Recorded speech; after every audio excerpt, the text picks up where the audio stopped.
cumprimento a todas as colegas, a todos os colegas que estão conosco hoje, prestigiando esse evento de lançamento da revista 152, que trata do marco legal das startups.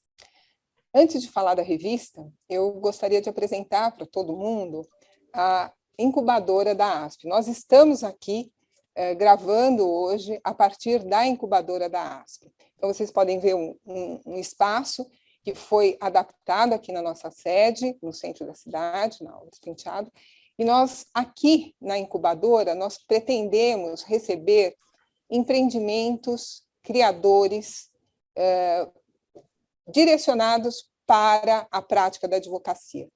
A ASP tem a sua finalidade precípua, facilitar o exercício profissional, facilitar o exercício da advocacia, trazer instrumentos que façam com que o dia a dia profissional seja mais leve, mais proveitoso, mais produtivo. E com essa finalidade, com esse propósito, nós, aqui na ASP, pensamos em abrir um espaço para a criatividade, para o empreendedorismo, para esse espaço de incubação de startups.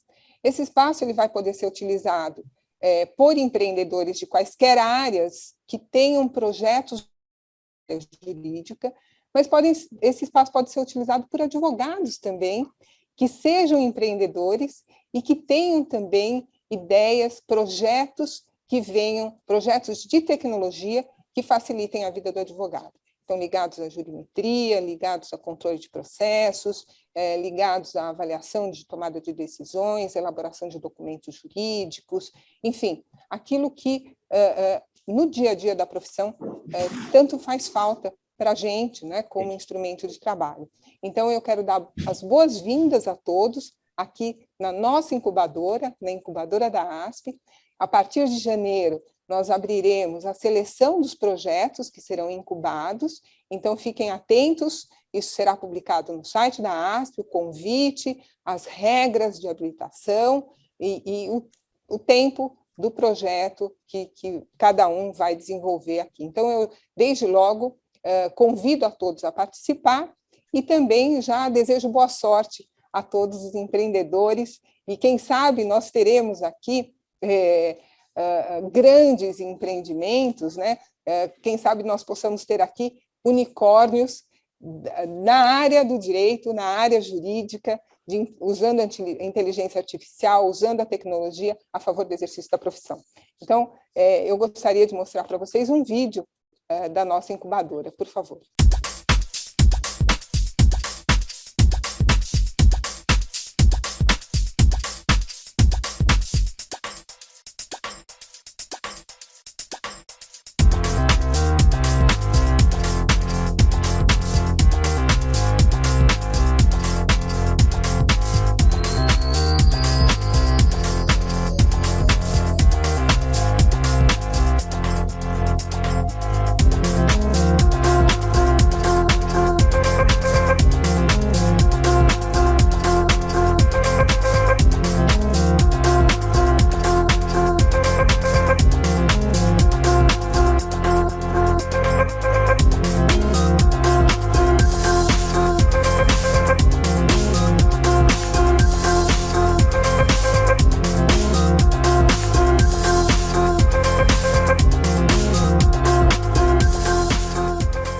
Vejam, é um espaço muito adequado, um espaço muito legal.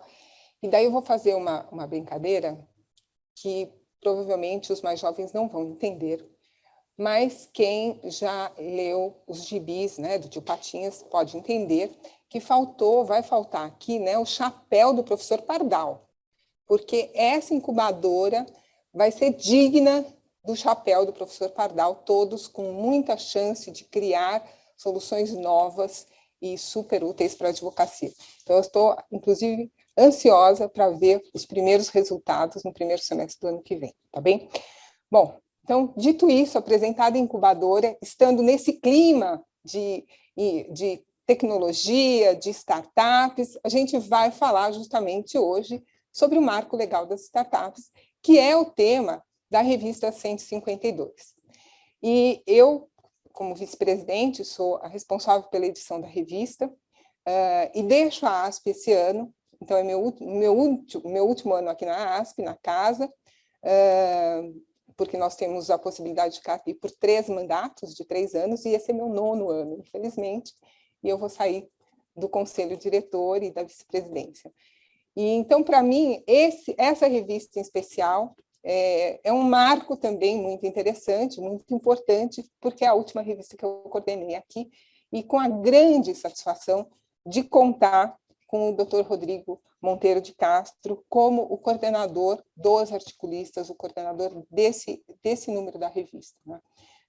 Eu também tive a satisfação de produzir um artigo, então espero que seja útil para todos vocês, e nós contamos hoje aqui, então, para falar com todos e todas sobre o tema do Marco Legal das Startups, com o Dr. Rodrigo Monteiro de Castro, que é o coordenador dessa edição. O Dr. Rodrigo é advogado com atuação nas áreas de direito societário, fusões e aquisições, governança corporativa, mercado de capitais e direito desportivo. Doutor, mestre e especialista em direito comercial pela Pontifícia Universidade Católica de São Paulo, pela PUC. Ele é conselheiro da ASP, um dos brilhantes 21 integrantes aqui, um dos 21 integrantes do conselho diretor da ASP, e que com o coração apertado eu vou deixar esse ano. A outra palestrante é a doutora Helene Pereira de Noronha, que escreveu um artigo sobre o sandbox na Lei Complementar 182 de 2021 e o enigma da padronização de atividades reguladas. A doutora Helene é doutora pela Universidade de São Paulo, professora das Faculdades Metropolitanas Unidas, procuradora federal lotada na Comissão de Valores Mobiliários, autora de artigos jurídicos e do livro Securitização de Recebíveis Mercantis. E temos ainda conosco o Dr. Marcos Augusto Pérez, que escreveu um artigo sobre contrato público para solução inovadora. Esse tema realmente é um tema palpitante, né, Dr. Marcos? Ele é especialista em infraestrutura e projetos, direito público e regulação financeira e contratual.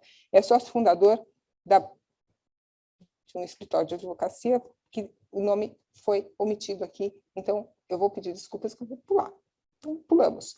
É professor associado de Direito Administrativo da Faculdade de Direito da Universidade de São Paulo, tem livros e artigos publicados, é presidente da Comissão de Infraestrutura da OAB São Paulo. Então, eu gostaria de dar as boas-vindas, meu caloroso abraço de boas-vindas, abraço virtual aos articulistas, aos palestrantes de hoje. Tenho certeza que essa revista, pela qualidade de todos os autores, será uma revista que ficará sob a mesa de todas as colegas, de todos os colegas que atuam na área de direito empresarial e na área de startups especialmente, porque contém todos os temas mais desafiadores da lei complementar. Então, por favor, doutor Rodrigo, a palavra é sua. Muito bem-vindos aos palestrantes e tenhamos todos uma ótima tarde, noite de debates e discussões sobre a lei. Muito obrigada. Boa noite a todos. Antes de qualquer coisa, eu vou aqui só lembrar o nome do escritório do professor Marcos, né? Que é se não o mais, um dos mais importantes escritórios do nosso país, na minha opinião, na área em que o escritório atua, na área de infraestrutura, direito público, e sobre o tema que ele vai falar aqui, licitações, é o Manesco Ramírez Pérez Azevedo Marques, Sociedade de Advogados. E, doutora Fátima, fazer ao vivo é isso mesmo, né? A gente sempre acaba esquecendo alguma coisa, errando alguma coisa, mas acho que dá a graça do evento, e isso faz parte. Então, doutora Fátima Cristina Bonassa, minha companheira de conselho, ela é vice-presidente, está há 9 anos na ASP, eu acabei de entrar, sou calouro, estou encerrando meu primeiro ano. Foi um prazer compartilhar esse órgão com você. O trabalho que você fez é magnífico, em todas as áreas que você atuou dentro da associação, e aqui à frente da nossa revista, né, que eu acho que é uma das edições, uma das publicações mais interessantes que nós, advogados, temos. Então, parabéns pela sua carreira na ASP, por tudo que você fez, pelos cargos que ocupou e pelos projetos que você realizou. E agradeço também pela contribuição com um artigo chamado Modalidades Contratuais de Investimento em Startups para a nossa revista. Bom, eu vou rapidamente passar a palavra para a nossa primeira palestrante, que é a doutora Ilene e professora, a doutora Ilene Patrícia de Noronha Najarian, que é conhecidíssima no setor, tem uma carreira incrível, teórica e prática, como reguladora, enfim, inclusive, e que vai tratar de um tema que eu acho que é um bicho ainda, professora Ilene, que ele é dominado por pouca gente, por algumas pessoas que militam, né, ou que atuam, mas que ainda causam uma certa perplexidade. Aliás, e eu vou falar isso também quando a gente tiver a palestra do professor Marcos, é que quando essa lei ela saiu, né, acho que muita gente acompanhou a lei complementar 182, para mim, inicialmente, ela foi motivo de uma certa perplexidade e eu tentei, de alguma forma, tratar isso na nota da coordenação que eu coloquei aqui. Primeiro, acho que esperava muito dessa lei, né? Esperava muito dessa lei como uma política pública efetiva. Eu acho que a gente tem aqui um indício de política pública, um interesse, um direcionamento, mas ainda algo muito, muito pálido, muito acanhado em relação ao que a gente poderia imaginar de um mundo tão tecnológico, tão conectado, tão rápido. E a gente ainda falando em contratos com a administração pública, de prazinhos, de valores baixinhos e coisas desse tipo. Uma lei que perde tempo para falar que cachorro que está dentro da água não é peixe, em outras palavras, que quem é investidor, né, quem empresta dinheiro não é acionista. Enfim, é claro, a gente acaba tendo que reagir até às barbaridades, né, que ocorrem e com decisões judiciais que acabam equiparando um credor a um acionista para efeitos de responsabilização, etc. Mas, enfim, no final do dia, depois dessa perplexidade inicial, tentei olhar não o copo vazio, o copo cheio, como é o início. Tudo bem que a gente já deveria estar muito mais evoluído, mas pelo menos temos algo, temos aqui o princípio de uma política que pressupõe ou que tem como propósito olhar para atividades inovadoras, né? Eu acho que o Brasil é carente de muitas coisas e essa é uma delas, né?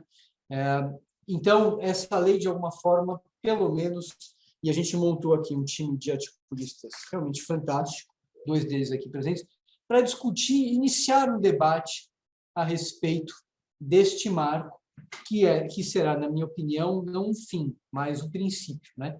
O princípio de uma construção que a gente deve fazer parte e até depois contribuindo, não apenas academicamente, mas fazendo, atuando para tentar evoluir, mudar e fazer com que essa lei, ou essa política mesmo, né, que o Brasil precisa de incentivo ao empreendedor, aliás, não só ao inovador, ao empreendedor de modo geral, né, ao empreendedor tradicional, mas um inovador que ele encontre um ambiente propício a tomar risco e a responder pelo risco de acordo com a natureza do investimento, né? Que eu acho que essa é a grande questão. A gente vai para os Estados Unidos, por exemplo, se incentiva muito o risco e não se demoniza quem não consegue na primeira vez, ao contrário, né? Muitos desses grandes nomes que nós vemos hoje dominando o mundo já tiveram momentos muito decepcionantes, quebras, falências, etc. E nem por isso eles foram expurgados da vida empresarial, como aqui no Brasil nós temos essa mania, né, de decretar, né, ou de cancelar, como se diz hoje em dia, pessoas que tentaram e não conseguiram, mas que provavelmente podem conseguir nas outras. Eu acho que essa lei ela não dá este passo. De todo modo, novamente, aqui a ideia não é ficar falando mal, não é olhar para baixo, não é trazer uma visão negativa, ao contrário, e a partir disso, né, propiciar, né, um debate que permita aí uma evolução regulatória, legislativa, acadêmica e jurisprudencial, por que não? Então, a gente começa com a professora Ilene Patrícia de Noronha Najarian, já apresentada pela nossa diretora, a Fátima Cristina Bonassa, Professora Ilene, prazer enorme, muito obrigado pela participação nessa edição, na edição 152 da revista, e, sobretudo, pela sua participação hoje, né, dia 16 de dezembro, quase Natal, aqui nesse evento da ASP. Rodrigo, eu que agradeço o convite que você me formulou, muito honroso. Eu sou aspiana há muitos anos. Eu não vou revelar porque eu não gosto de revelar a minha idade. Mas então, para mim, estar na ASP enquanto aspiana é muito bom. E admiro o trabalho, coleciono as revistas, guardo todas. Então, estou até emocionada. Muito obrigada, professor Rodrigo.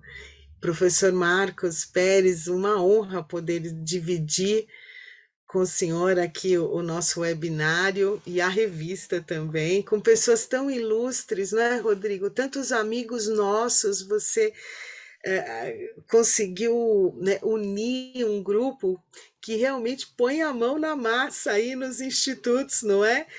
Que estão ali na lei complementar. A Maria Eugênia Filkenstein, a Lina, grandes amigas. Então eu já li inteira, já recebi, li todos os artigos e mais uma aqui para minha coleção das revistas. E vou citar com certeza. E aproveitando aqui a oportunidade, né, para tocar no sandbox, porque eu gosto de desmistificar alguns institutos do mercado de capitais, Rodrigo. E aí aproveito já para fazer o disclaimer que quem está aqui é só a professora Ilene, tá? Não é a CVM, porque os alunos, os estudiosos, eles confundem. Só quem pode falar em nome da CVM é o colegiado, não é esse o presidente, mas eu atuo lá enquanto procuradora federal da AGU já há muitos anos também não vou revelar quanto, é muito. E lá na CVM, realmente, eu tenho contato próximo com questões regulatórias, com a própria regulação, essa dinâmica que eu admiro na autarquia de submeter tudo à audiência pública, não é, Rodrigo? E já há muito tempo, e aí gera-se o relatório da audiência pública ao final. E depois a IN 626, agora substituída pela resolução, que trouxe o sandbox regulatório, não é? E qual seria a melhor definição para esse instituto do século XXI? Não é? Aliás, a palavra vem, a origem etimológica da palavra, obviamente, né, do anglicismo, vem da linguagem da programação, né? ELP. Sandbox, os programadores usam essa terminologia para testar os programas ali entre eles, para depois submeter ao público, né, consumidor daquele programa. Mas, no que toca à nossa lei complementar e ao Instituto hoje inserido no direito bancário e do mercado de capitais, o que seria então o sandbox? Ele é um ambiente regulatório experimental, né? Então, o empreendedor inovador, não é? Ele opta por se candidatar ao regime, ao programa de sandbox, ele é submetido a um tempo de experiência, não é? Em que o órgão regulador passa a acompanhá-lo. Eu diria até que é uma marcação a mercado, Rodrigo, no inovador, é um benchmark. O inovador fica ali, né, sendo monitorado, para que essa atividade inovadora venha a encontrar uma subsunção, uma tipificação em um rol, não é? Já pré-determinado pelo nosso ordenamento jurídico.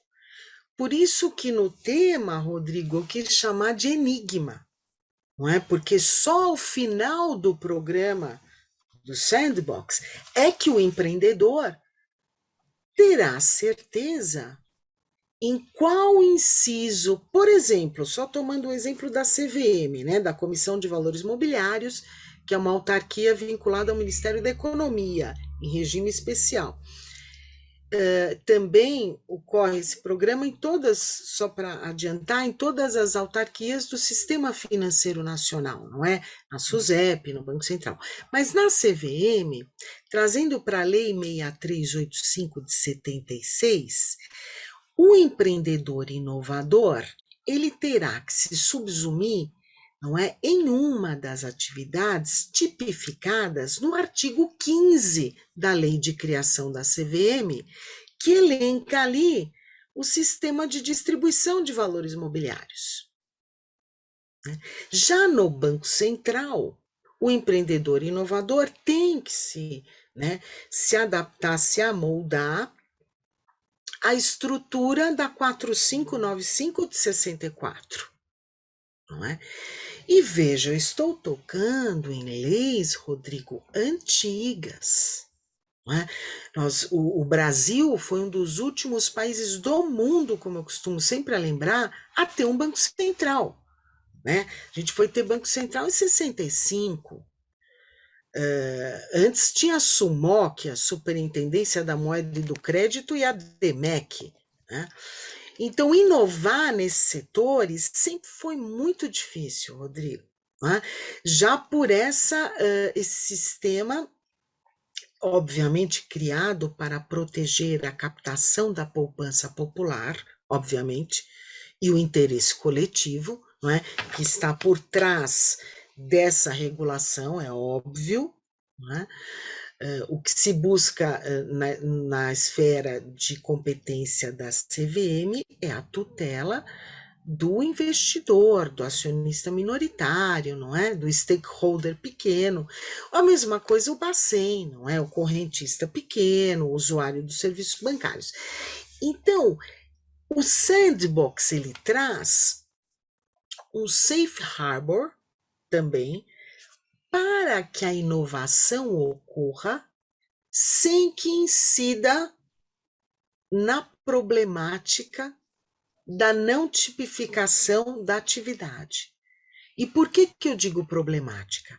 Porque se não tipificar, isso vai para o penal. Né? Que é exercer atividade no mercado sem o registro. Porque se de repente o empreendedor inovador é pego exercendo uma determinada atividade, não é? E o órgão regulador apontando para ele, dizendo, não, isso você devia ter vindo aqui primeiro, se registrar aqui. Trazendo para um exemplo concreto, foi basicamente o que aconteceu em 2017 com uma empresa voltada para criptoativos denominada Hashcoin, né? Em que a CVM apontou e disse, olha, isso aqui, esse cripto, como você está colocando, é considerado valor imobiliário. Então, a depender, isso foi só um exemplo, tá? Eu precisaria de mais tempo para detalhar melhor essa vulnerabilidade na tipificação do que seja ou não valor imobiliário. A gente precisaria que discutir mais uma hora. Mas só para dar esse exemplo de 2017, o caso Hashcoin, que está no Google, tudo que eu falo é googável, então coloca lá Hashcoin, mas CVM vem a decisão. E um outro ponto que eu trago à baila, Rodrigo, que eu toquei um pouquinho aqui na revista, foi a tokenização, o uso de tokens, não é? O sandbox vem demonstrando que as tokenizadoras chegaram, né? Elas já estão no nosso cenário. E o que seria o token? Na verdade, seria hoje, eu, enquanto professora Ilene, essa é a minha opinião, é o que eu falo para os meus alunos da GVLO São Paulo, é a certificação, é a cártula. A certificação no século XXI é o token. Né? Então, você tem o híbrido, você tem o security token, o equity token, que pode ser considerado um valor imobiliário. Você tem os tokens utilizados em redes de criptos, né? Como o token do Bitcoin Cash, o token do Bitcoin Gold, né? Não que o criptoativo seja um token, ele é mais do que isso porque envolve a rede, mas ele se utiliza também dos tokens para certificar aquele bloquinho, aquele sua fração de bloquinho ali na rede. Portanto, essa nova maneira de certificar, ela não aparece muito simples assim, de maneira muito clara, Rodrigo e professor Marcos, de imediato, né? Veja, agora nós estamos conhecendo melhor o blockchain, né? Que é o DLT, o Distributed Ledger Technology, né? Eu costumo dizer que todo blockchain é um DLT, mas nem todo DLT é um blockchain, né? Eu conheço alguns DLTs que são empobrecidos. É fácil você quebrar o bloco, é fácil você descobrir uma senha, mas também conheço outros que é impossível de se fazer isso. Como é o caso do blockchain do Bitcoin, né? Você não consegue quebrar uma senha. Olha, é impossível, né? Só tem o com a medida, não tem de volta, enfim. Esse uso de senhas também de carteiras digitais, Rodrigo, enquanto a gente está aqui discutindo, eu conheço grupos de programadores que estão trabalhando assim, com como deixar o wallet mais uau, né? Nanosegundos, e também como deixá-la multicâmbio, multimoeda, né? Aceitando cripto, aceitando, como a gente faz com os filmes, né? Na Netflix, na Globoplay, baixando ali o streaming, baixando contratos, smart contracts ou não, mas em hashes, né? Dentro dos blocos, de maneira a facilitar a ida e a vinda de ativos em uma carteira digital. Nós não sabemos aonde nós estaremos daqui a 15, 30, 50 anos. Eu não quero nem pensar em 50 anos, mas daqui a 15, né, que é mais palpável para nós juristas imaginarmos alguma projeção regulatória nesse sentido, né, de como aproximar a tecnologia da linguagem jurídica que nós já temos. E o regulador não pode regular aquilo que ele não conhece, né? Muitas vezes o regulador é acusado de lento, e eu sempre eu tenho por hábito defender as nossas autarquias, porque eu digo, olha, não é assim não. Em nenhum lugar do mundo está se regulando com velocidade tudo isso, né? Observamos na IOSCO, na International Organization of Securities Commissions, que é a CVM das CVMs, como ela vem lidando com isso no mundo inteiro, não é? Com o mapa das fintechs e das startups nos setores que captam poupança popular, né? No mercado de capitais, no mercado financeiro. Então, eu diria que o sandbox, do modo como ele veio na Lei Complementar 182, Rodrigo, foi muito bem-vindo, foi em ótimo momento. Nós precisávamos, os inovadores, realmente, esses que usam incubadoras, esses que a ASP, né, trouxe aí essa incubadora, a doutora Fátima mostrou para todos nós.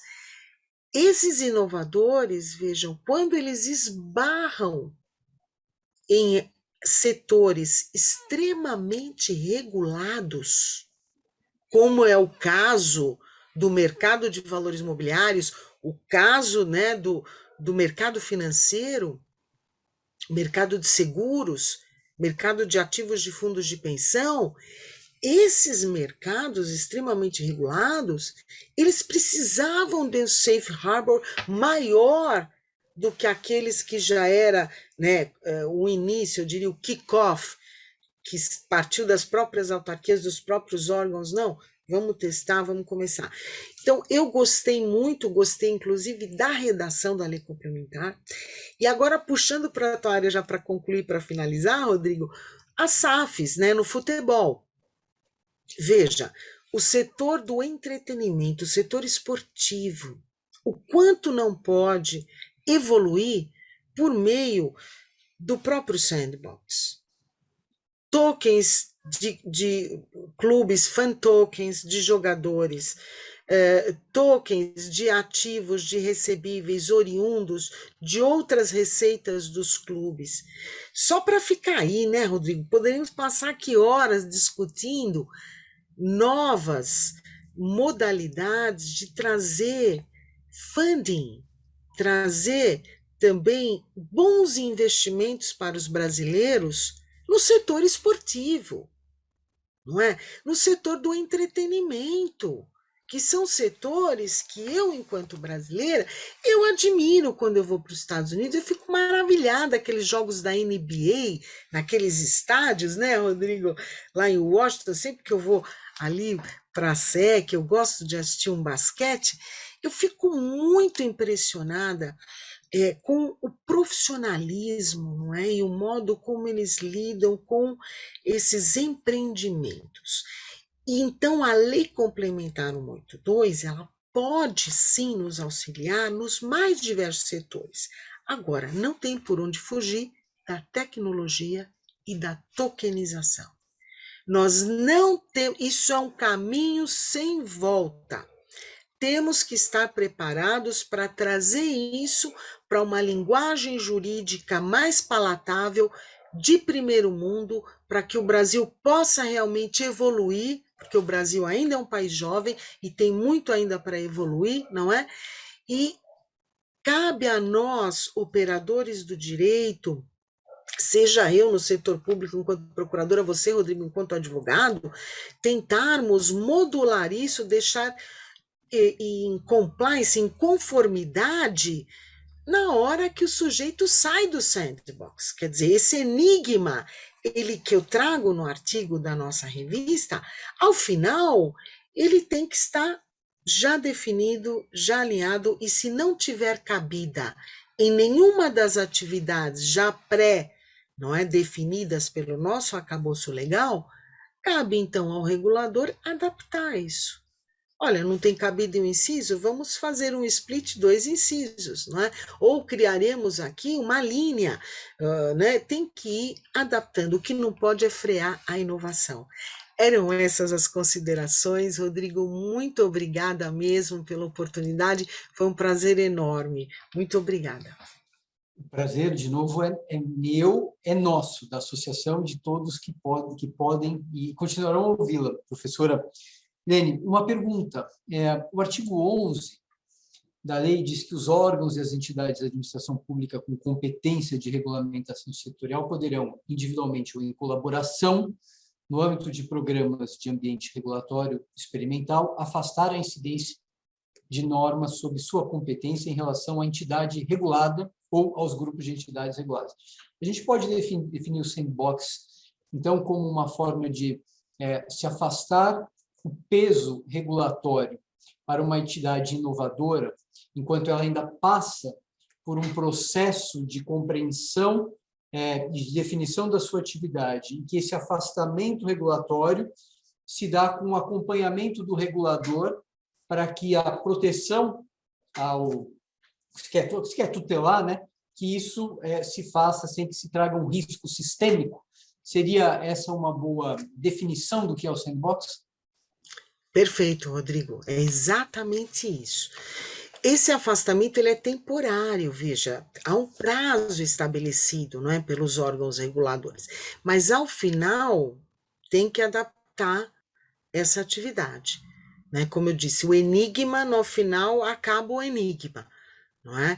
Então, esse ledger vai ser custodiante, vai se subsumir na atividade custodiante, só para tocar no único ponto, né? O que é a custódia de um token na nuvem no século XXI? Não é?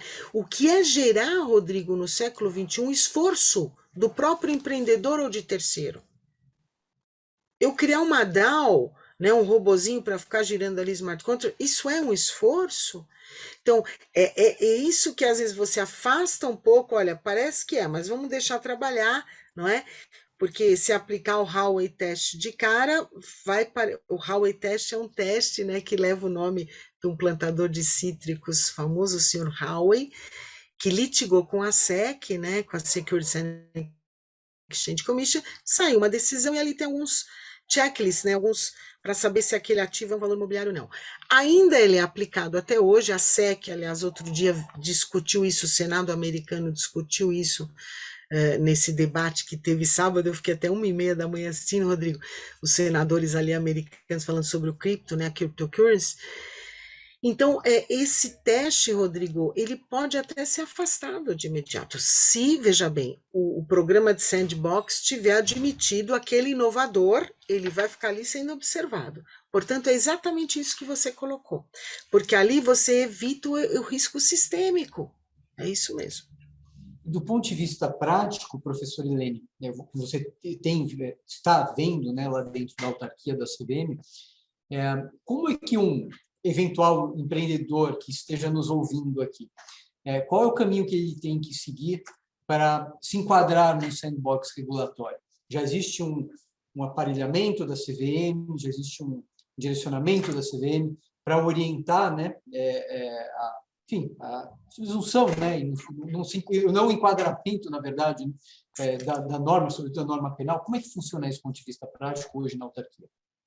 Tá funcionando bem, Rodrigo. Tá tudo no site, né? A IN 626, ela foi mantida, só que sob o nome de resolução para atender o decreto, houve ali. Mas a 626, então, ela ainda está rígida, então não houve uma mudança de fato entre a IN 626 e a resolução. Está tudo no site, tudo é publicado, existe um comitê de sandbox dentro da autarquia. Esse comitê ele é responsável por aprovar ou não e cabe recurso ao colegiado da autarquia, não é?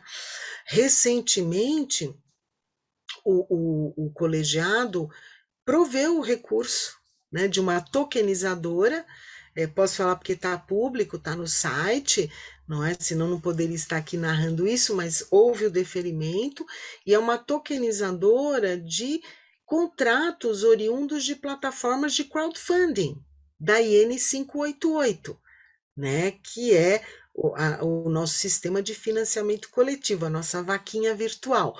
Nós já temos mais de 36 plataformas de crowdfunding, então veja, veio há bom tempo, eu diria, para o mercado brasileiro, essa função, e veio por meio do Sandbox. Então, está tudo no site, cliquem ali.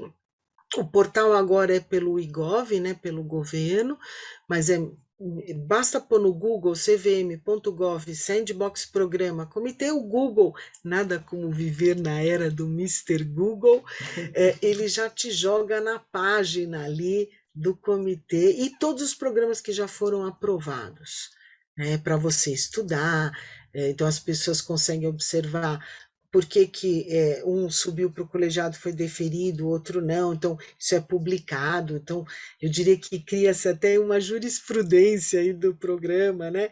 E estamos evoluindo.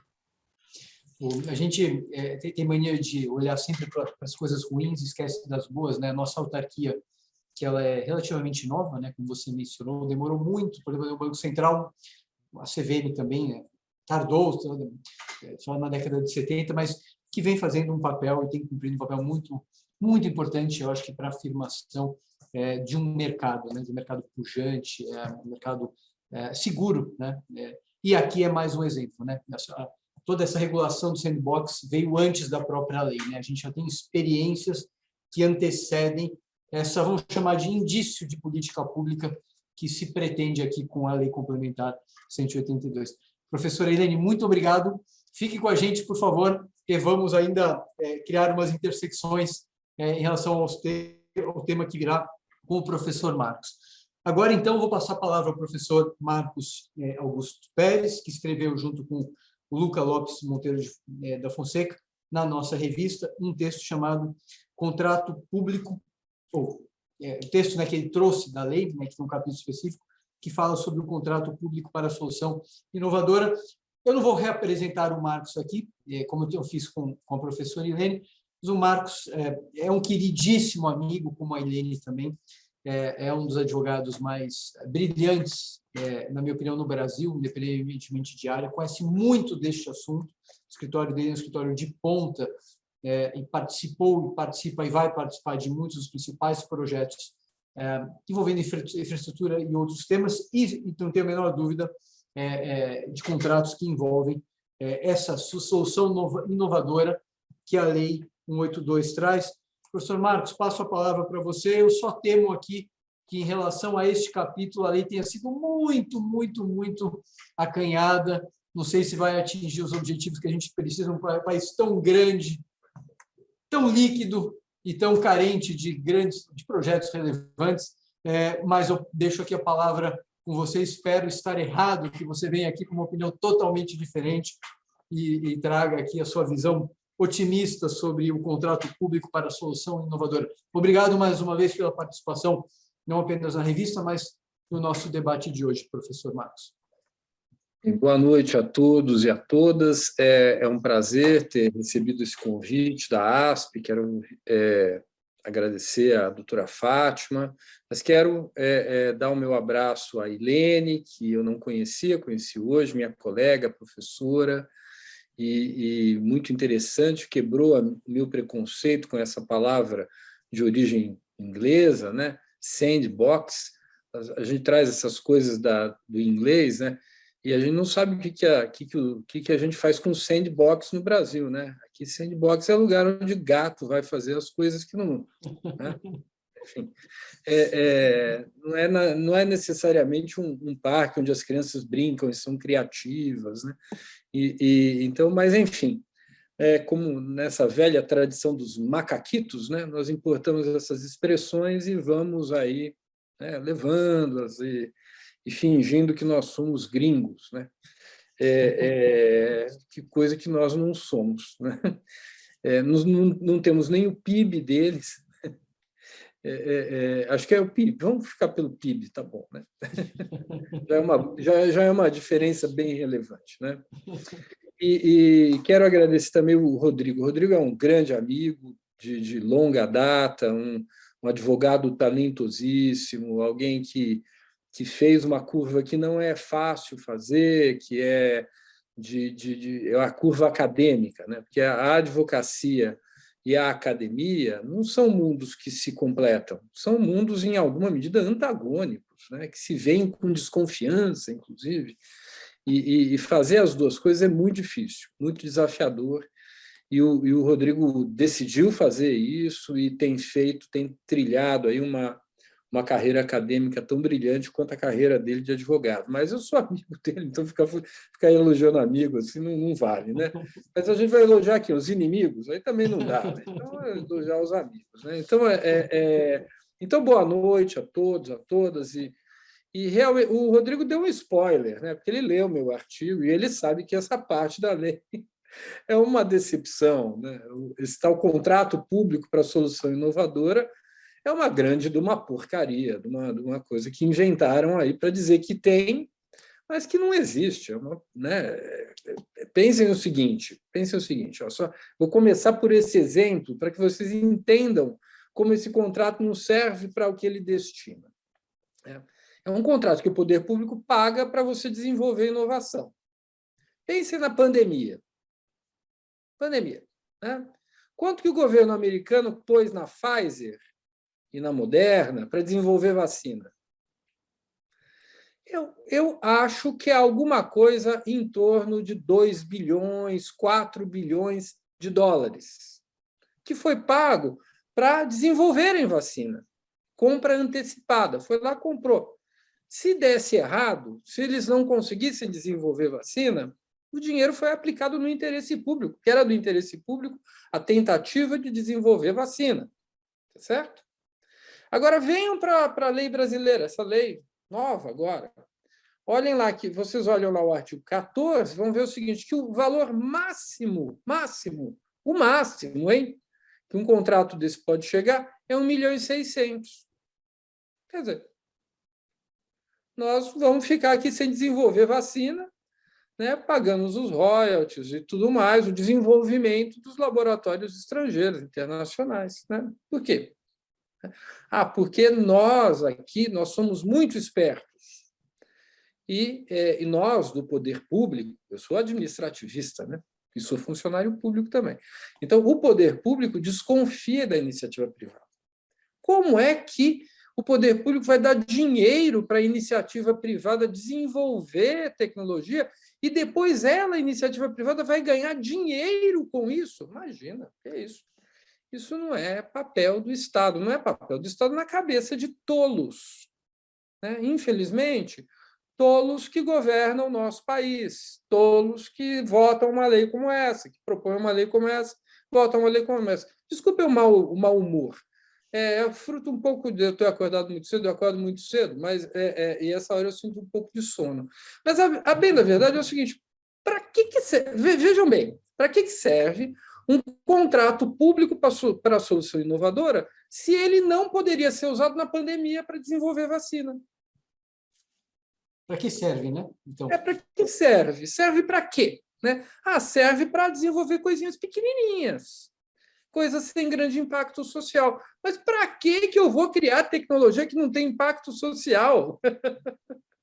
Né? Impacto econômico, não é? As nações hoje, meus caros, elas se desenvolvem em torno da tecnologia, do desenvolvimento tecnológico.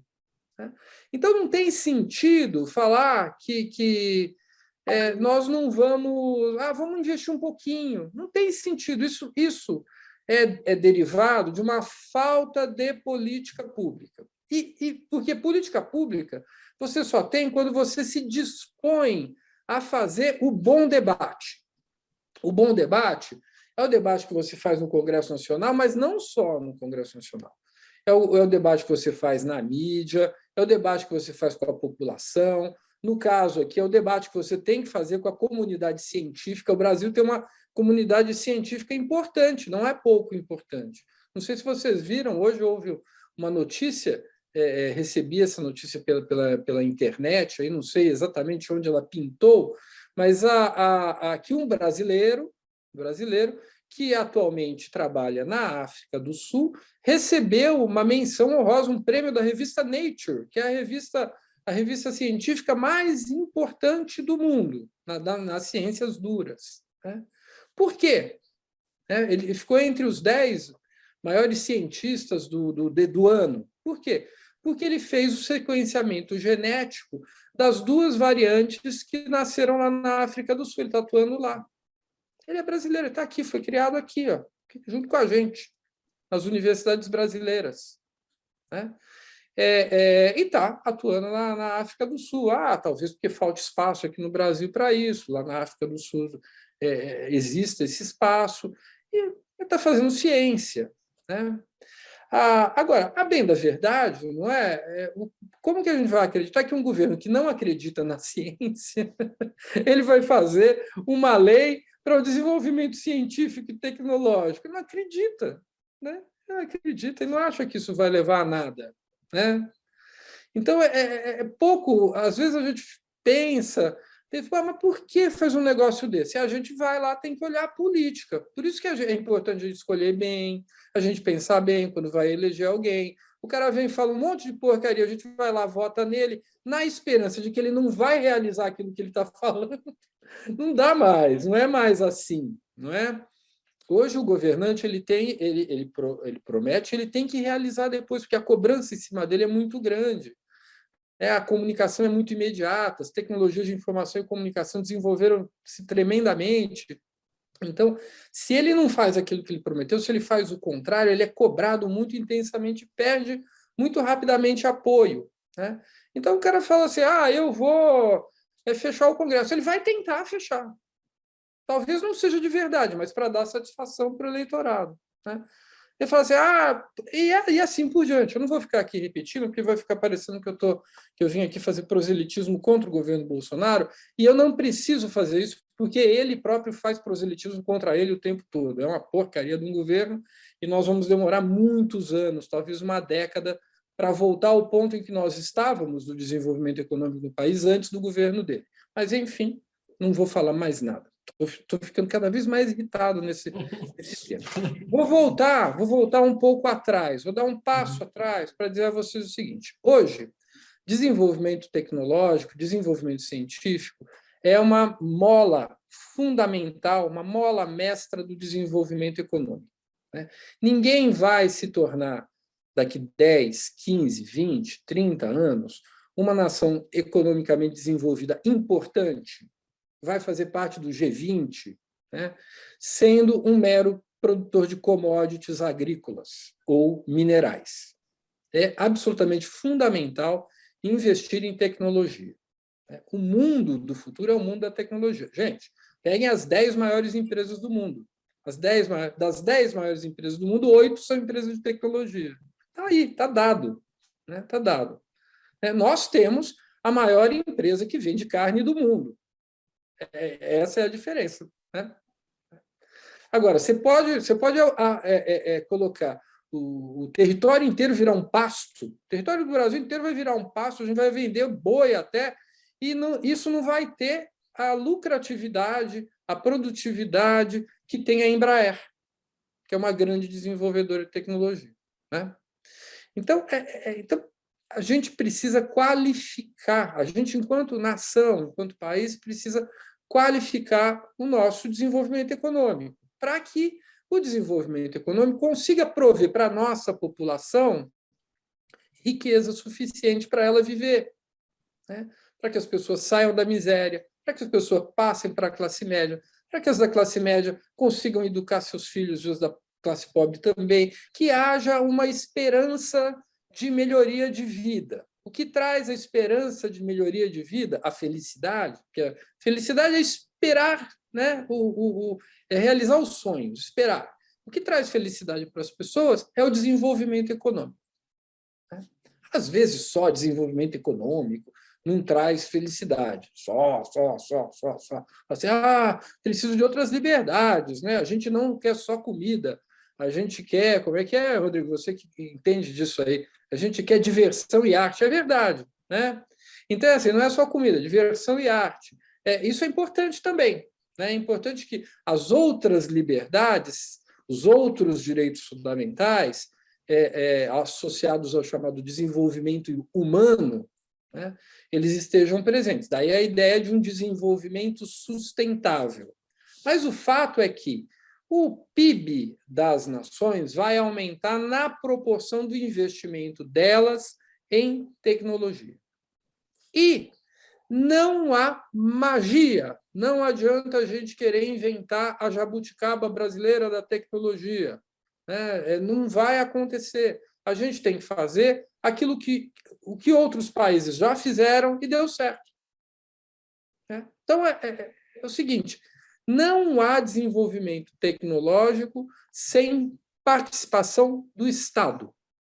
Não adianta achar que a iniciativa privada é ótima. Eu sou iniciativa privada, Rodrigo é iniciativa privada, acho ótimo o livre empreender, né? Sou absolutamente a favor da propriedade privada, sou absolutamente a favor do mercado, do capitalismo, mas o mercado não vai promover por si só o desenvolvimento tecnológico. Todos os países do mundo que conseguiram desenvolver, criar clusters de desenvolvimento tecnológico, criar tecnologia de impacto, criar tecnologia para vender tecnologia para o restante do mundo, são países que conseguiram conciliar um tripé de iniciativas. O Estado, a iniciativa privada e as universidades. O Estado, a iniciativa privada e as universidades. Para isso, eu preciso de política pública, eu preciso pensar onde investir, porque eu não tenho dinheiro para investir em tudo. Eu, Estado, não tenho dinheiro para investir em tudo, concorda? Concordam? Não tenho dinheiro para investir em tudo. Eu vou ter que escolher setores.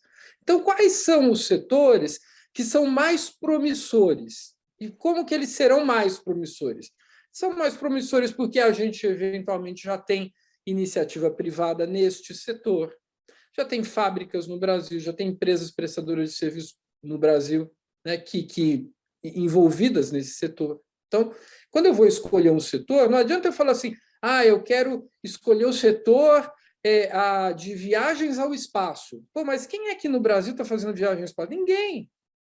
Então, não dá. Então, eu vou pensar, não, tem o setor aéreo, aí tem a Embraer tem ali toda uma teia de relações na região de São José dos Campos, que vai até Campinas, um monte de empresas que servem Embraer.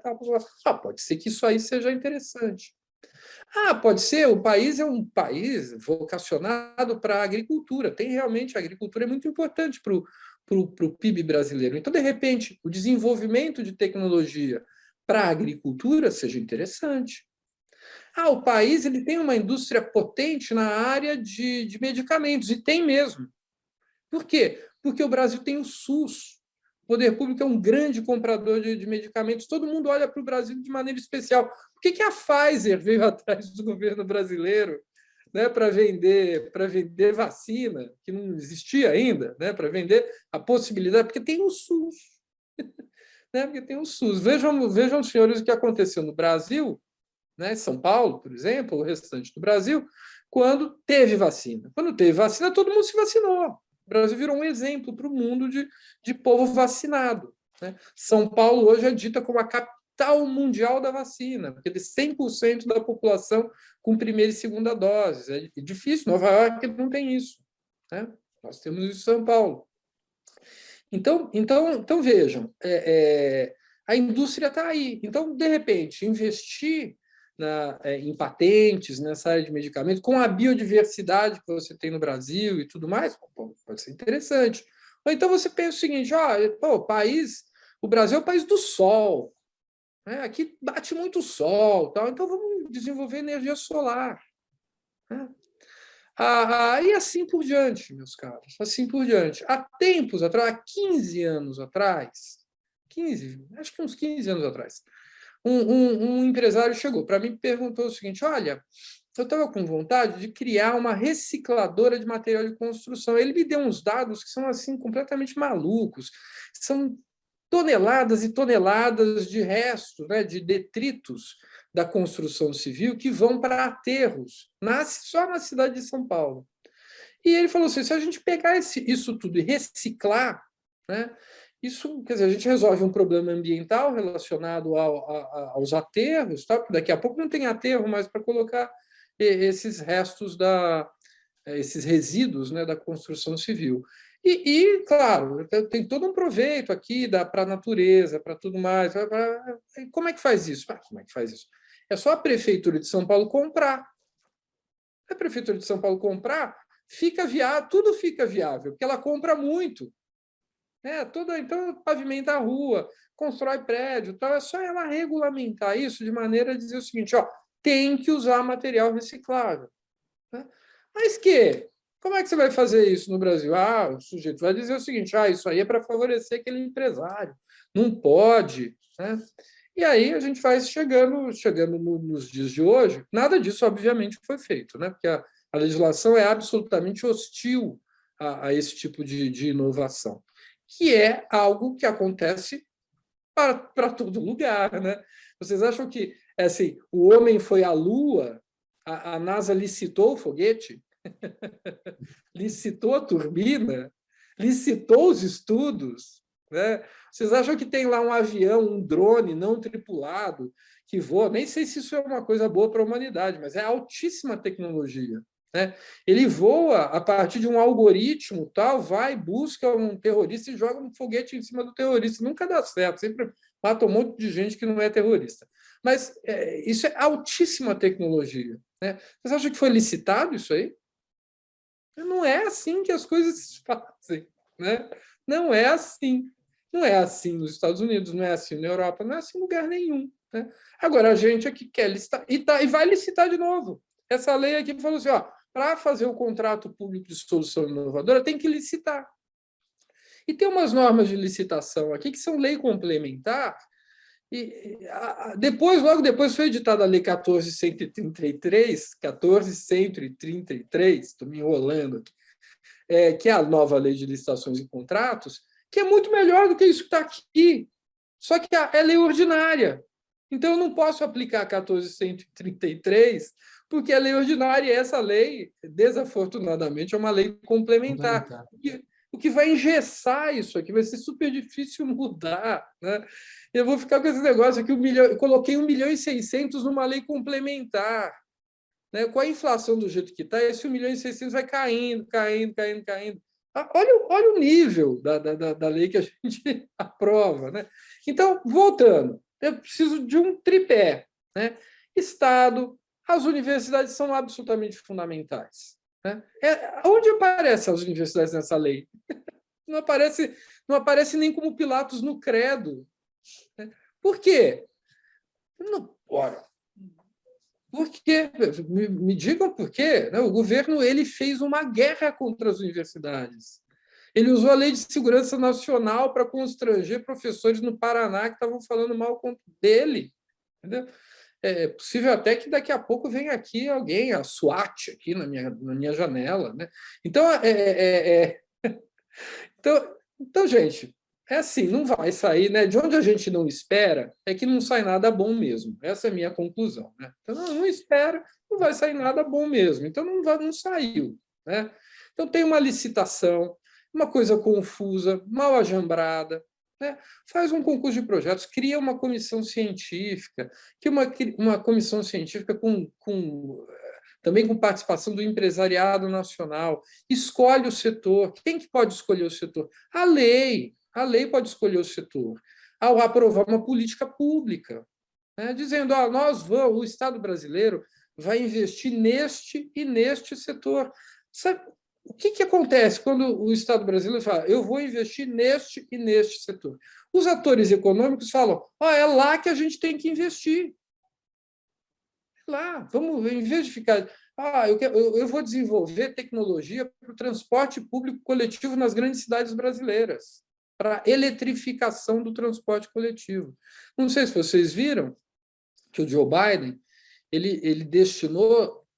se não me engano, $1,5 trilhão para desenvolvimento tecnológico no pacote que foi para o Congresso americano. $1,5 trilhão.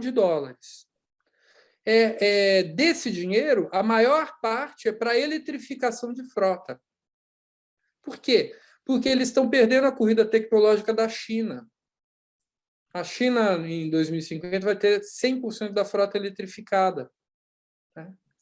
E todos os fabricantes mundiais de carro elétrico, dentre eles a BMW, a Audi, a Mercedes, a Volkswagen, etc., estão indo fabricar na China. A grande fabricante lá, a Tesla, tal, né? E o que aconteceu no Brasil? Recentemente, a Ford foi embora. Vejam como as coisas são, né?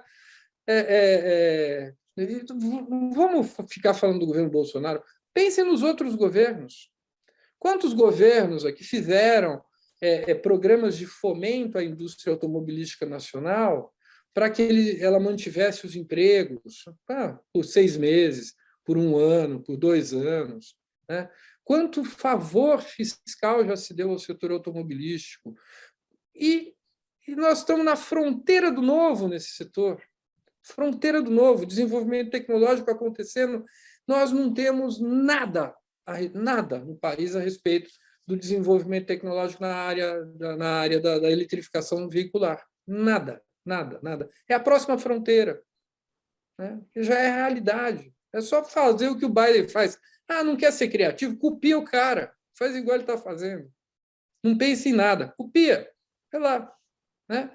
Então, infelizmente, a gente está ficando para trás. Cada vez mais para trás. Né? E esse contrato não vai nos ajudar, infelizmente. Pode ser que ajude um ou outro. O meu é um empreendimentozinho pequenininho. Pode virar como a Helene usou uma palavra que o mercado usa, né? Unicórnio. Agora, vejam bem, o mercado chama essas empresas de unicórnio. Significa que elas são comuns? Significa que é 1 em 1 milhão, gente. Né? Significa que cada 1 milhão de vezes que você investe, tem um unicórnio que nasce.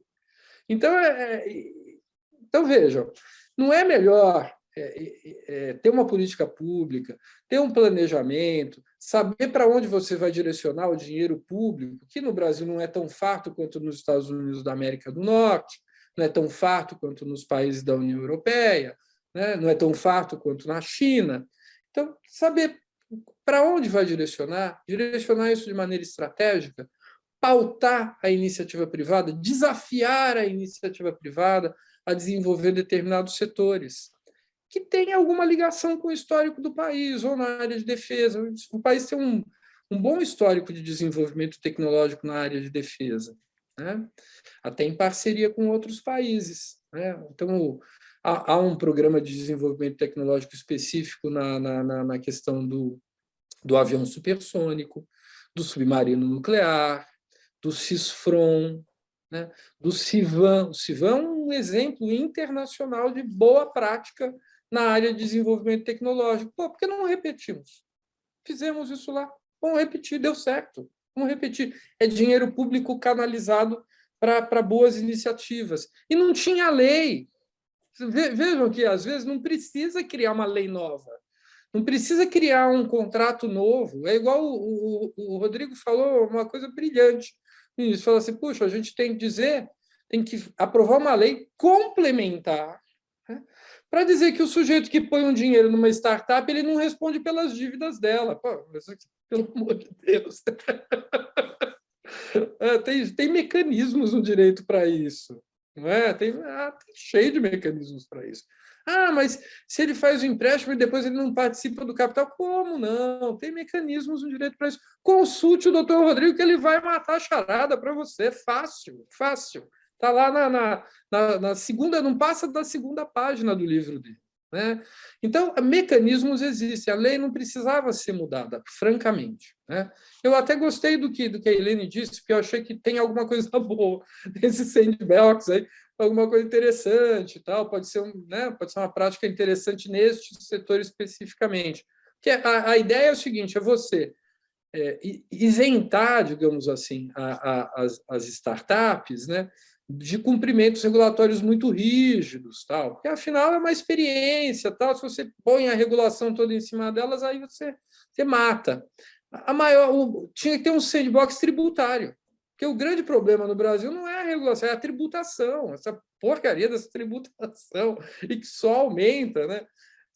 O município de São Paulo acabou de aprovar uma lei sobre, aliás, é um assunto bom para a ASP, para tributar de ISS os escritórios de advocacia, que vai levar um monte de escritório de advocacia para Barueri, para essas cidades vizinhas, aí, porque vai ficar uma coisa completamente absurda, né? O que os escritórios de advocacia vão ter que pagar de ISS por sócio que eles têm. Os escritórios de advocacia se organizam como sociedade de advogados, né?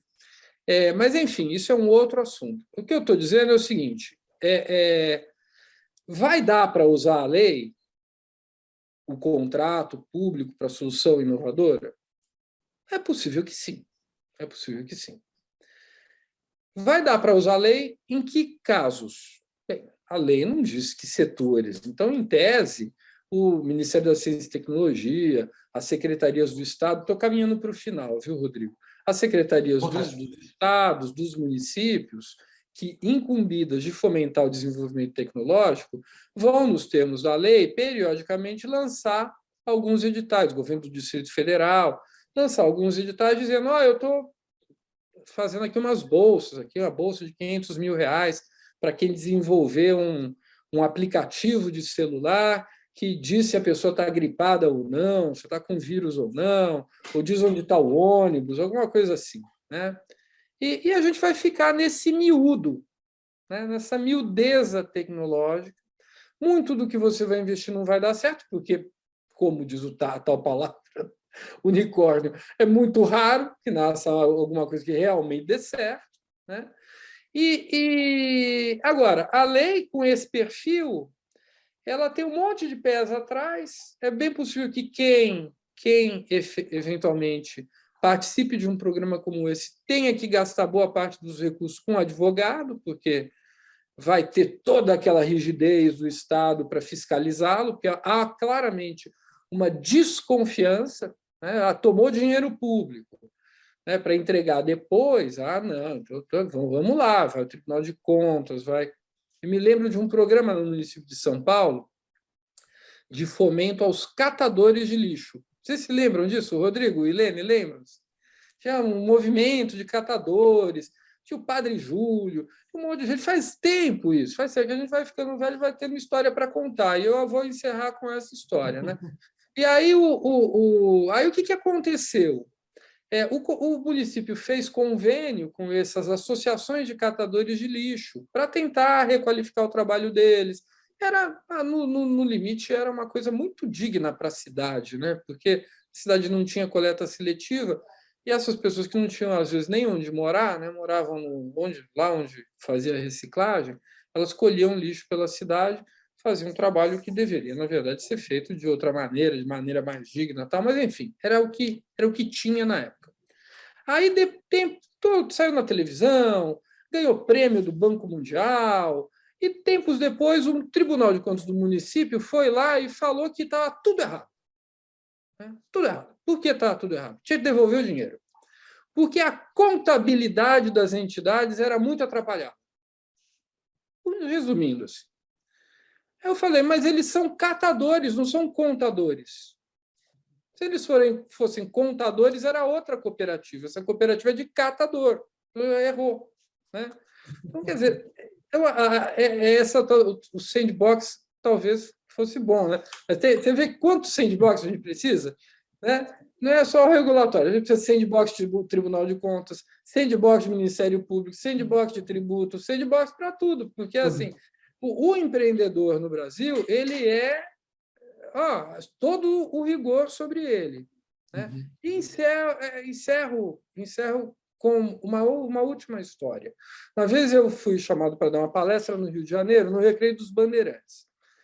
E tinha lá um negócio, lá, acho que... Como é que chama lá? Eu não vou me lembrar agora. É um lugar grande, assim, que faz eventos. Era um evento da área de transportes, do setor de transportes. Então, eu desci no aeroporto do Galeão, porque lá do outro lado da cidade, se eu descesse no Santos Dumont, ia demorar um dia para atravessar a cidade. Desci no Galeão, peguei ali, acho que é uma linha qualquer, uma linha vermelha, linha amarela, linha sei lá o quê, para chegar até o Recreio dos Bandeirantes. E no caminho, é um viaduto, né? Fui vendo que tinha um monte de lixões. Lixão, do lado do viaduto, sim. E aí me ocorreu a seguinte ideia, eu falei, puxa vida, né?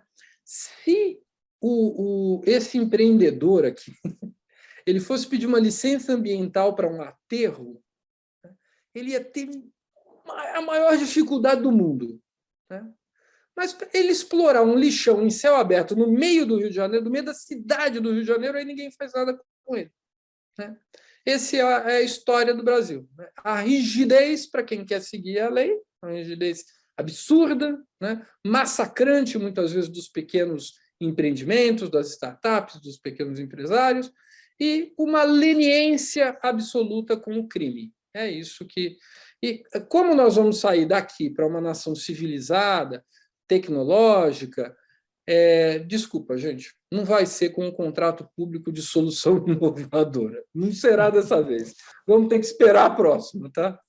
Mas, professor Marcos, uma pergunta aqui, né? Você falando, e quando você depois sugere ali que a gente devesse ter sandbox temáticos, né? Este contrato que me parece, sobretudo para o tamanho do contrato, e que depois de passar por um processo licitatório que não é simples, né? Que vai gerar o Estado se movimentando para celebrar um contrato que pode ser, enfim, importante, mas a delimitação você acaba restringindo demais. Você vai celebrar um contrato que o prazo é muito pequeno, né? Acho que 12 meses, com possibilidade de uma renovação.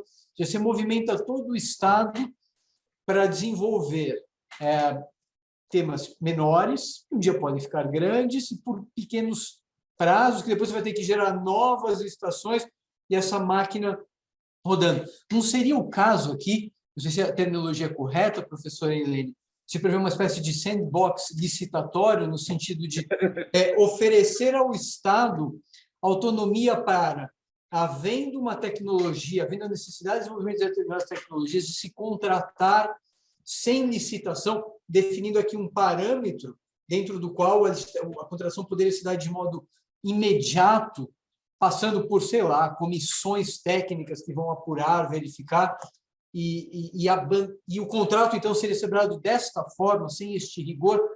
Faz sentido isto? Ou eu, que não sou administrativista, estou cometendo um pecado aqui nessa proposta? Não precisa de licitação. Quer dizer, tem um processo seletivo, óbvio. Tem projetos, você vai ter que escolher um projeto. O problema é escolher o projeto quando você não tem política. O que é melhor? É melhor desenvolver o transporte coletivo ou a agricultura? A agricultura ou a indústria aeroespacial? Né? A indústria aeroespacial ou o audiovisual? O que é melhor desenvolver? Não é?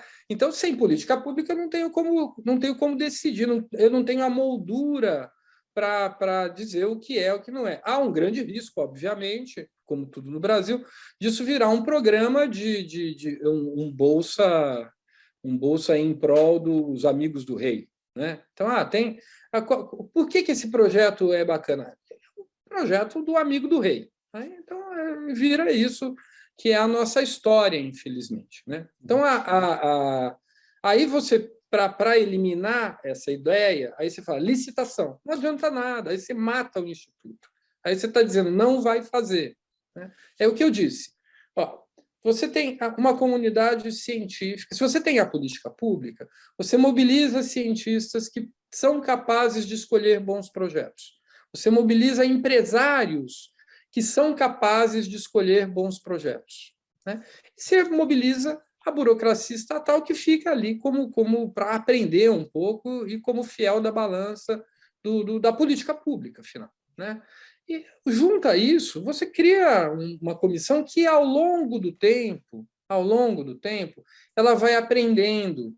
É muito importante essa experiência. Né? Você erra, você acerta. Então, ali onde você acertou, por que deu certo? Aqui onde não deu certo, por que não deu certo? E você só cria isso ao longo do tempo com experiência. Né? O programa de PP,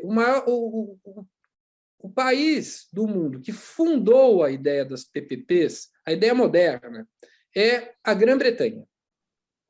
A Grã-Bretanha fundou um projeto lá que, ao longo do tempo, desenvolveu quase 1000 projetos de PPPs. Estamos falando da Grã-Bretanha, um estado, né? Um estado importante no contexto global. Né? Esse projeto começou com o que eles chamam de task force. Tá bem que esse negócio de força-tarefa ficou um nome maldito também, mas não é por conta da tradução, é por conta da Lava Jato. Mas é força-tarefa. Criaram a tal da força-tarefa. Né? Essa força-tarefa lá das PPPs inglesas tinha meia dúzia de pessoas. Né?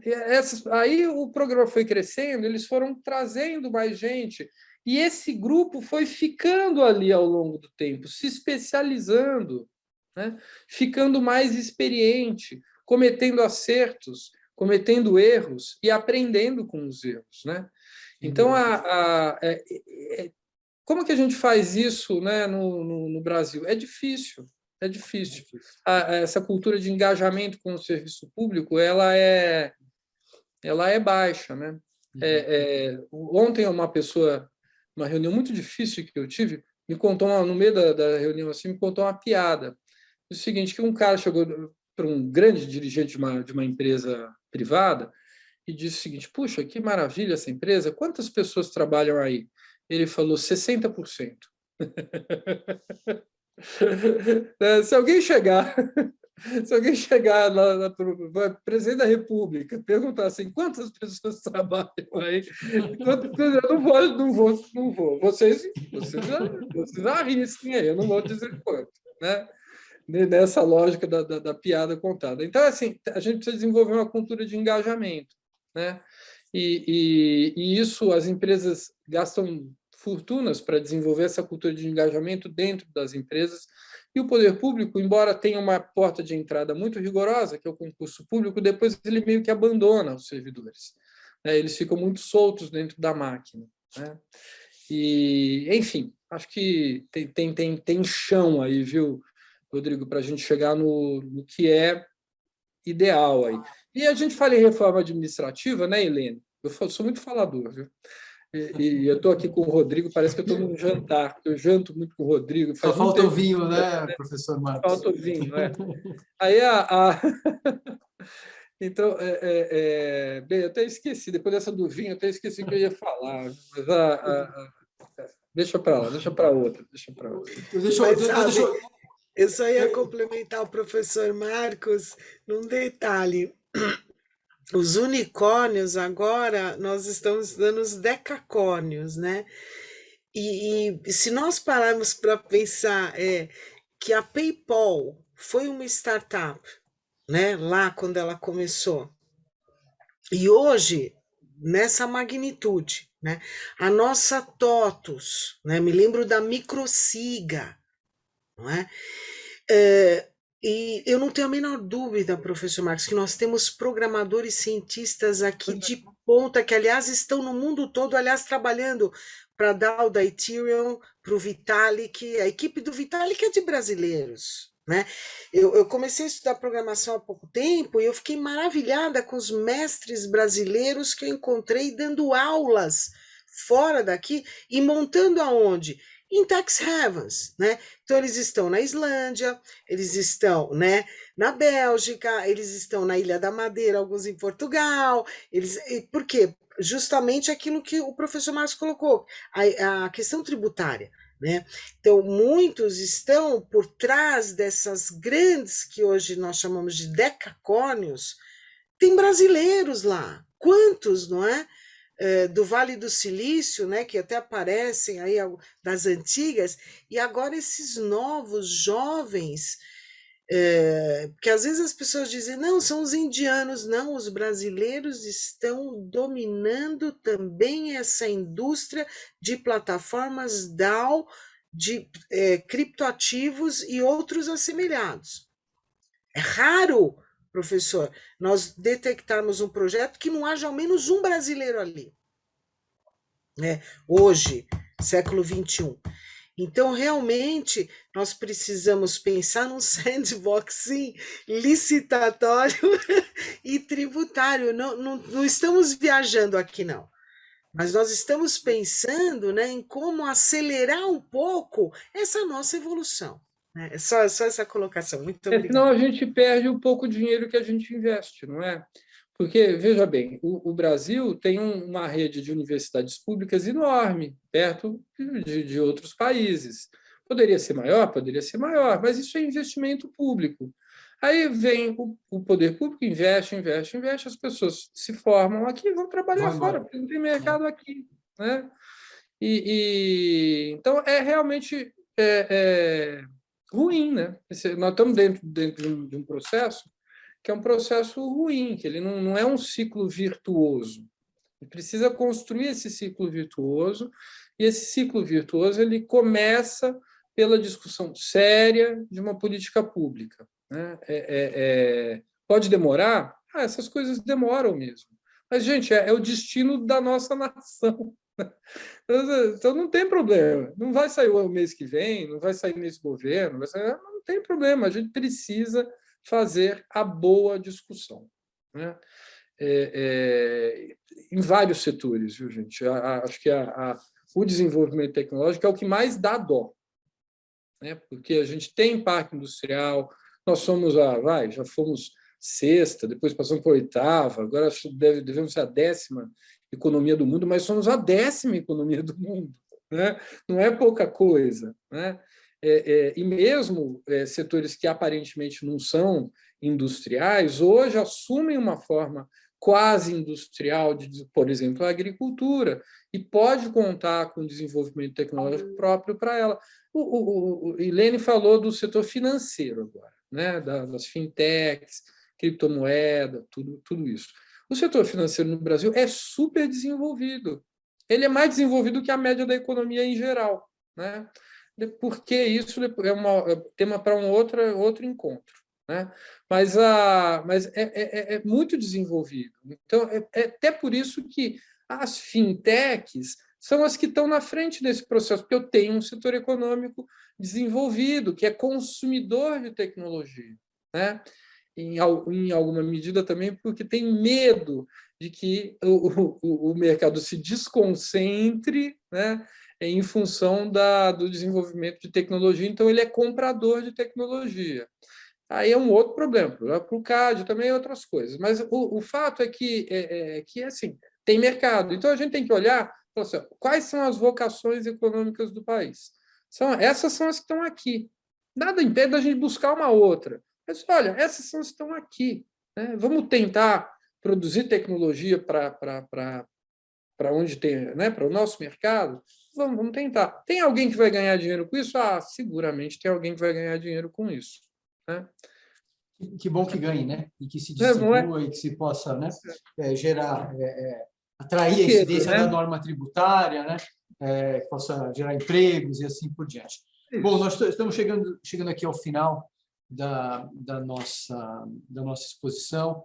Em nome da ASP, em nome da nossa presidente, a Viane Girardi, que complementa agora no final do ano o seu mandato, em nome da doutora Fátima Cristina Bonassa, a presidente, nossa vice-presidente, gostaria de agradecer muito às pessoas que nos acompanharam ao longo dessa hora e meia. Um agradecimento especial à professora Ilene, uma queridíssima amiga, que é um dos expoentes na área de atuação. Como vocês viram, ela está estudando programação, né, professora Ilene? Para escrever, falar, regular sobre aquilo que ela realmente conhece, e mais ainda, né, do que ela não deveria, porque, afinal de contas, não sei se é a nossa função conhecer programação, mas ela está indo atrás disso. Outro agradecimento também ao professor Marcos, querido amigo. Ele falou que está um pouquinho mal-humorado. Não é porque ele acordou cedo, não. Ele está mal-humorado por causa do São Paulo, que eu sei. Eu não ia dizer isso, mas eu revelo aqui. Professor Marcos, obrigado pela aqui. Eu vi, agora que eu entrei em alguns comentários, só procurando Q&A que não tinha, mas no chat, manifestações, agradecimento pela aula. O professor Marcos é professor na USP. O professor tem uma carreira incrível, enorme, né? Sempre muito ativa e participando de grandes debates públicos. Então, novamente, muito obrigado a vocês e a todo mundo que nos acompanhou aqui, a ASP. Eu desejo a todos, então, uma boa noite, um ótimo final de ano, um ótimo Natal, e que o nosso ano de 2002 seja melhor, bem melhor do que foi o ano de 2021 em todos os sentidos, inclusive em relação à saúde, né? Obrigado a todos. Boa noite.